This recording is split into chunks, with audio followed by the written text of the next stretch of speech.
Fendt tractors equipped with a FendtONE cab and a loader have a float function that is built into them. There are certain applications where you would want to turn that function off, but first let's talk about what float is and kind of what it allows you to do.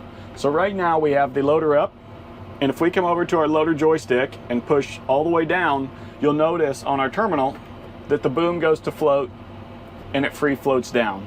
We also have this on the bucket circuit as well, all the way to the dump side. Now if you would like to turn that off for whatever application you're in, we need to go to the loader tab, and we see this icon down here that says float off.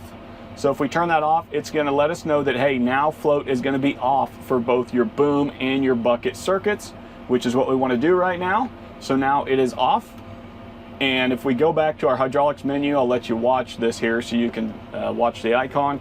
Now, if we go to drop our boom down like we would in float, it doesn't go to float and it actually keeps powering down all the way.